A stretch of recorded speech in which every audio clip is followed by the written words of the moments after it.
Merry Christmas, everybody. It's only right that I drop another video on this Christmas day.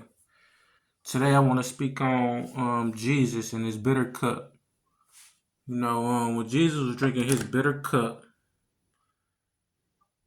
he took he said that he took a few of his disciples to pray with him. It was a certain few, I can't remember the certain few that he took to pray with him. He was like, "Look, just bear with me, because I'm about to go through something and I just want y'all to be with me." And you know, as he went to go pray, he was praying to the Father that he take the bitter cup away from him. However, he didn't. So this is what I think Jesus meant when he was like, "My Father, why have you forsaken me?" Because up until then, every prayer had been answered.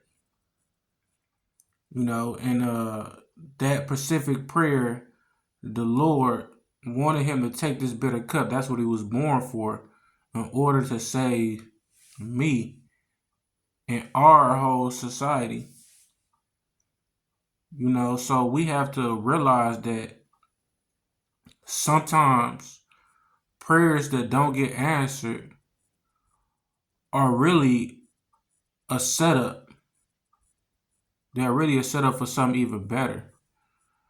So I say that to say, after he went through the crucifixion, he was sat at his right hand. So though he didn't get the prayer to take that bitter cup from him, the bitter cup did not get took from him. He had to drink it. And once he drank it, and once he went through not his own will, but the Father's will, now he's behind the scenes and in our hearts, convicting us constantly, and he's showing us that he is in control. Don't let nobody fool you to think that Jesus is not in control, or that Jesus doesn't love you, even though you did something or you constantly doing stuff that he that necessarily don't approve of, but you can always turn back and he will cleanse you. That's what he do. He's cleansing people right now. And no one's fully cleansed. We are trying to become more like Jesus. Okay. So the Lord, by him having faith all the way to persecution, I mean he was getting hit, spit on, and beat, bleeding out, stabbed with a pick or a sword that javelin they put in his side. He was bleeding so bad, and he still went through what he had to go through voluntarily, and he knew how he was doing it. And he knew when it was finished. He knew when his life was gone.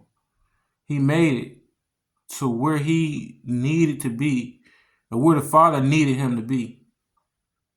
Though he did struggle in taking the bitter cup, he made it. So, for all you people who's stepping out of the Lord's will and just making stuff happen on your own, you need to stop and you need to really think, is this God's will?